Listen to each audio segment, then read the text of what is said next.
Halo teman-teman, selamat datang pada video pembelajaran mata kuliah umum wawasan pendidikan. Kali ini saya, Sagita Bunga, telah bersama dengan Ibu Dr. Susi Fitri MSI Cons yang akan membantu kita untuk menambah wawasan pendidikan kita terkait hubungan dan peran pendidikan dengan ekonomi, politik, serta sosial budaya.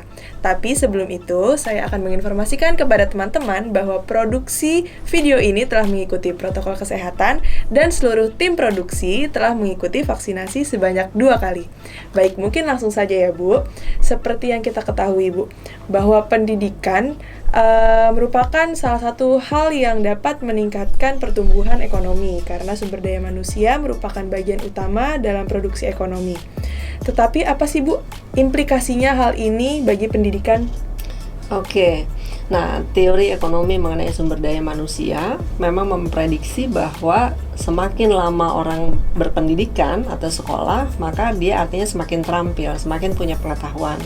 Nah, dengan demikian maka dia bisa memproduksi barang yang lebih berharga dan juga jasa-jasa yang lebih mahal gitu ya, dibanding dengan orang-orang yang bekerja tanpa pendidikan gitu. Misalnya kamu kuliah tata rias ya, kamu kuliah kemudian dapat keterampilan, dapat pengetahuan yang kemudian kalau kamu bekerja ya di bidang itu, misalnya jadi makeup artist gitu misalnya, atau bekerja dalam kecantikan, maka kamu akan dibayar lebih mahal gitu ketimbang pekerjaan-pekerjaan yang tanpa pendidikan, misalnya seperti petik cabai gitu misalnya ya, tapi dengan demikian kamu akan dibayar lebih mahal.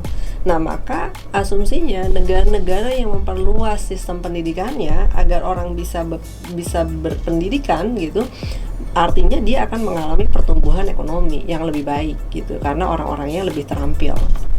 Nah, namun ternyata, tapi di sisi lain gitu, kita juga melihat ya, sebenarnya ada profesi-profesi yang sama-sama juga berpendidikan, kemudian lama sekolahnya juga cukup lama gitu ya, tapi ternyata ini tidak mendapatkan penghasilan yang lebih baik di masyarakat kita. Misalnya seperti seperti guru gitu misalnya, kan kamu bareng-bareng nih kuliah ya sama teman-teman didik gitu misalnya. Nah, ketika lulus ternyata tidak semua guru, dan kita tahu ya penghasilan guru tidak besar. Nah, mereka ternyata tidak dibayar seperti asumsi para teori sumber daya manusia. Padahal kita lihat banyak sekali kan guru-guru yang sangat terampil, sangat berdedikasi gitu ya, seperti itu. Nah, jadi dan ternyata memang dibenarkan juga ya dalam riset 40 tahun di banyak negara gitu, memperlihatkan bahwa lamanya sekolah, lamanya berada dalam pendidikan tidak selalu artinya itu memberikan pertumbuhan ekonomi. Itu benar di abad ke-19, tapi di abad ke-20, 21 ternyata tidak selalu begitu gitu kasusnya gitu. Begitu ya Bu, berarti apapun yang diajarkan dalam pendidikan harus dipikirkan seperti itu ya Bu. Betul.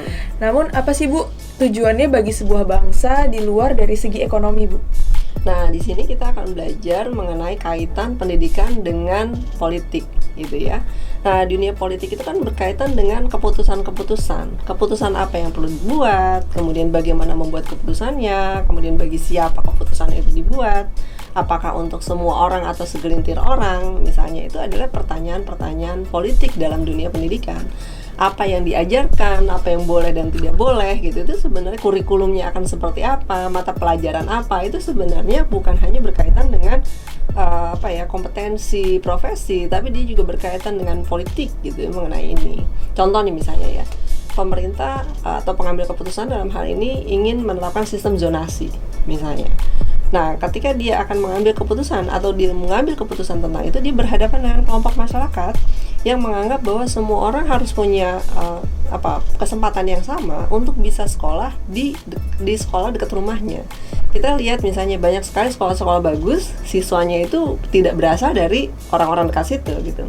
Tapi di sisi lain, si pengambil keputusan ini berhadapan juga dengan kelompok masyarakat yang mengatakan bahwa orang itu harus bersekolah sesuai dengan kemampuannya, yaitu mengenai seleksi ya.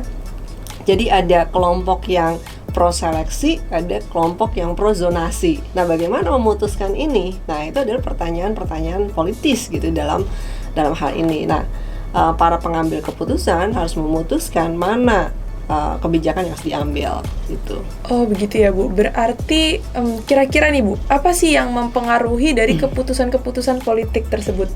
Nah, di sini kita berhadapan dengan hubungan pendidikan dengan sosial budaya ya, yaitu bagaimana kita disosialisasikan mengenai sesuatu yang penting, apa yang kita anggap penting dalam hidup kita.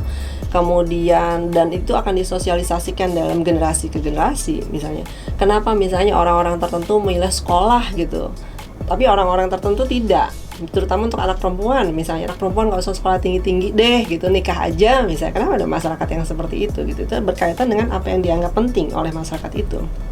Kemudian mengapa keterampilan tertentu diajarkan di sekolah sementara keterampilan yang lain tidak. Misalnya kita tahu bahwa makan adalah bagian survival kita, tapi sekolah kita tidak mengajarkan misalnya bagaimana kamu bisa membedakan makanan yang sehat, makanan yang sehat atau enggak. Atau misalnya kalau ada tumbuhan, bagaimana kita menentukan tumbuhan ini bisa dimakan atau tidak. Misalnya umumnya kita tidak belajar gitu ya. Nah kemudian juga misalnya apakah sekolah itu menguntungkan dengan cara yang sama untuk laki-laki dan untuk anak perempuan misalnya gitu. Itu juga bagian yang penting. Atau misalnya norma gitu atau nilai gitu. Nilai apa yang diajarkan di sekolah. Misalnya kita lihat norma kompetisi itu adalah bagian yang sangat penting gitu sekarang, di mana-mana kita dengar kompetisi gitu. Karena asumsinya adalah dengan kompetisi orang akan memiliki keterampilan yang lebih baik ya.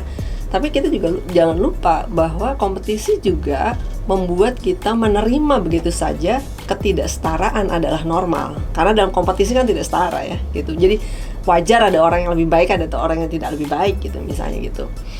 Nah, ini jadi pertanyaan-pertanyaan yang sangat penting ya untuk kita diskusikan di dalam bab ini. Misalnya gini, mengapa seorang dokter dibayar lebih mahal daripada guru TK atau guru BK misalnya gitu.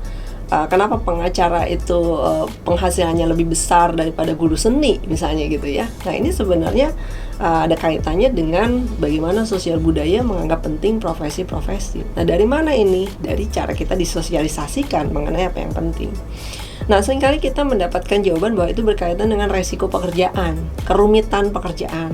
Tapi kalau kita pikirkan lagi ya, misalnya bukankah resiko seorang dokter itu juga sama signifikannya dengan resiko pekerjaan seorang guru TK misalnya. Kalau kita punya guru TK yang inspiratif misalnya, yang sayang gitu sama kita, dia akan membuat kita hidup lebih bahagia, ingin belajar banyak hal gitu misalnya. Jadi percaya diri juga seperti itu ya. Percaya diri juga gitu ya. Tapi kalau misalnya kita punya guru TK yang sangat sering merendahkan gitu, meremehkan, mungkin akhirnya jadi seorang calon dokter malah nggak jadi dokter gitu. Dan itu kan juga signifikan ya dalam kehidupan kita. Nah, kenapa ini bisa terjadi seperti ini? Nah, kita bisa minjam ya teori feminisme yang mengatakan bahwa jangan-jangan pendidikan kita itu tergenderkan gitu. Jadi ada profesi dan ada pendidikan keterampilan tertentu yang dianggap penting atau tidak dianggap penting berkaitan dengan gendernya, berkaitan dengan mana yang feminin, mana yang maskulin. Jadi kalau sebuah profesi itu feminin, dia dianggap natural, semua orang bisa gitu ya. Misalnya kayak semua orang guru gitu ya, semua orang juga bisa jadi guru, jadi itu natural. Kalau dia natural kan tidak membutuhkan pendidikan yang susah, yang rumit. Maka budget untuk pendidikan, kemudian fasilitas pendidikan, juga gurunya gitu, misalnya dia tidak dianggap sangat penting dibanding dengan profesi lain, misalnya profesi yang akan mengajarkan seorang dokter gitu, misalnya fasilitas untuk calon dokter gitu misalnya. Nah itu berkaitan dengan apa yang dianggap natural dan tidak natural. Nah karena yang maskulin itu dianggap tidak natural, maka dia perlu dididik, dan dia perlu dididik dengan cara yang lebih serius. Nah kita akan mempelajari ini, akan mengeksplorasi lebih jauh mengenai ini dalam perkuliahan kita. Wah, seru sekali ya teman-teman.